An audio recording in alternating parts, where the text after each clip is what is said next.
അസ്സലാമലൈക്കും. ഇന്ന് ഞാൻ വന്നിട്ടുള്ളത് ചെറുപഴം വെച്ചിട്ടുള്ള ഒരു ഡ്രിങ്കുമായിട്ടാണ് കേട്ടോ. നല്ല ടേസ്റ്റ് ആയിട്ടുള്ളൊരു ഡ്രിങ്കാണ്.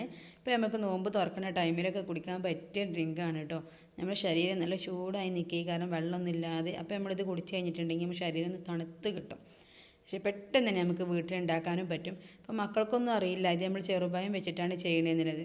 ചെറുപഴം കൊണ്ടാണെന്ന് പറയുമ്പോൾ ചിലപ്പോൾ മക്കളൊന്നും കുടിക്കില്ല. പക്ഷേ ഇതിങ്ങനെ ചെയ്ത് കൊടുത്തിട്ടുണ്ടെങ്കിൽ നല്ലതുപോലെ കുടിക്കുകയും ചെയ്യും. നല്ല ടേസ്റ്റുമാണ് കേട്ടോ. അപ്പോൾ നമുക്ക് പെട്ടെന്ന് തന്നെ അത് ഉണ്ടാക്കിയെടുക്കാം. ഇതെങ്ങനെ ഉണ്ടാക്കണമെന്ന് നോക്കാം. ഇതിന് വേണ്ടിയിട്ട് ഞാൻ കുറച്ച് ചെറുപഴം ഇതുപോലെ ചെറിയ കഷ്ണങ്ങളാക്കി നുറുക്കിയിട്ട് നമ്മൾ ജാറിലേക്കൊന്ന് ഇട്ട് കൊടുക്കുക. പിന്നെ ഇതിലേക്ക് മധുരത്തിന് ആവശ്യമുള്ള ഷുഗർ ഇട്ട് കൊടുക്കുക. കണ്ടൻസ്ഡ് മിൽക്ക് ഉണ്ടെങ്കിൽ അത് യൂസ് ചെയ്യുക കേട്ടോ.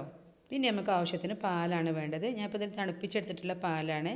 ആ പാലും കൂടി ഒന്ന് ഒഴിച്ച് കൊടുക്കുക. എന്നിട്ട് നമുക്ക് നല്ലതുപോലെ അതൊന്ന് അരച്ചെടുക്കണം കേട്ടോ. ഇപ്പോൾ ഇതുപോലെ അരച്ചെടുത്തിട്ടുണ്ട്. ഇനി നമുക്കിതിലേക്ക് ബാക്കിയുള്ള പാലും കൂടി കുറച്ചായിട്ടൊന്ന് ഒഴിച്ച് കൊടുക്കുക. ഇതൊന്നും കൂടി ഒന്നിടെ അരച്ചെടുക്കുക കേട്ടോ. അപ്പോൾ പാലും പായമ്പാടെ നല്ലതുപോലെ ഒന്ന് മിക്സായി കിട്ടും. ഇതുപോലെ വേണമെങ്കിലും കൊടുക്കാം കേട്ടോ. ഇതുപോലെ ആകുമ്പോൾ നമുക്ക് ബനാന മിൽക്ക് ഷേക്കിൻ്റെ രൂപത്തിലായിട്ട് കൊടുക്കുക. പക്ഷേ ഞാൻ ഇതൊരു ഫ്ലേവറൊക്കെ ഒന്ന് മാറ്റിയിട്ടാണ് കൊടുക്കുന്നത്. അപ്പോൾ മക്കൾക്ക് അറിയുന്നില്ല ഇത് എന്ത് വെച്ചിട്ടാണ് ചെയ്യണത് എന്നുള്ളത് അറിയുന്നില്ല. പിന്നെ ഞാനിതിലേക്ക് ഒരു ആപ്പിളിൻ്റെ പകുതിയും ഒരു മാംഗോയും ഇട്ടിട്ടുണ്ട്. അത് ഞാൻ ഫ്രീസറിൽ വെച്ച് തണുപ്പിച്ചിട്ടാണ് ഇടുന്നത്. അങ്ങനെ ആകുമ്പോൾ താഴ്ന്നു പോകില്ല, പൊന്തി കിടക്കും. അപ്പോൾ ഞാൻ അത് രണ്ടും ഇടുന്നുണ്ട്. അപ്പോൾ നമുക്ക് കുടിക്കുന്ന ടൈമിൽ ഒന്ന് കടിക്കാൻ വേണ്ടിയിട്ടാണ്. പിന്നെ ഞാൻ ഇതിലേക്ക് ഇടുന്നത് സബ്സ സീഡാണ്. അപ്പോൾ കാണാനൊരു ഭംഗിയാണ്. അപ്പോൾ നമ്മൾ സർക്കാർ വീടുകളിലൊക്കെ കുടിക്കുന്ന വെള്ളത്തിൻ്റെ ഒരു ടേസ്റ്റും ഫ്ലേവറൊക്കെ കിട്ടും. നല്ലതുപോലെ ഒന്ന് മിക്സ് ചെയ്യുക. ഇനി നമുക്ക് ബാക്കിയുള്ള പാലും കൂടി ഒന്ന് ഇതിലേക്ക് ഒഴിച്ച് കൊടുക്കുക. അപ്പോൾ ഈസി ആയിട്ട് ഉണ്ടാക്കാം, പെട്ടെന്ന് തന്നെ ഉണ്ടാക്കാൻ പറ്റുന്ന ഒരു ഡ്രിങ്കാണ് കേട്ടോ ഇത്. ചെറുപഴമാണിതൊന്നും ആരും പറയില്ല, അത്രയ്ക്ക് ടേസ്റ്റാണ്.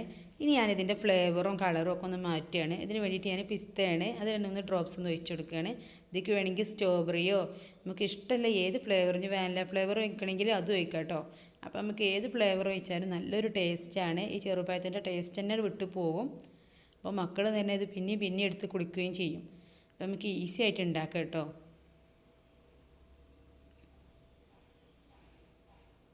അപ്പോൾ എല്ലാവരും ഒരു പ്രാവശ്യമെങ്കിലും ഇനി നോമ്പ് തുറക്കുന്ന ടൈമിൽ ഇതുപോലെ ഒന്ന് ഉണ്ടാക്കി നോക്കുക. അപ്പോൾ നമ്മൾ കല്യാണ വീടുകളിലൊക്കെ സൽക്കാരത്തിനൊക്കെ പോകുമ്പോഴാണ് ഇതുപോലെയുള്ള ജ്യൂസുകളൊക്കെ കഴിക്കാറുള്ളത്.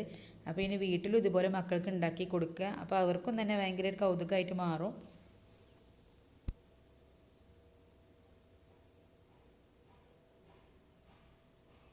ഇനി ഇത് ഫ്രിഡ്ജിൽ വെച്ചിട്ട് നല്ലതുപോലെ തണുപ്പിച്ചിട്ട് കഴിക്കുക, ഇല്ലെങ്കിൽ ഐസ് ക്യൂബ് ഇട്ടിട്ട് അങ്ങനെ സെർവ് ചെയ്യുക കേട്ടോ.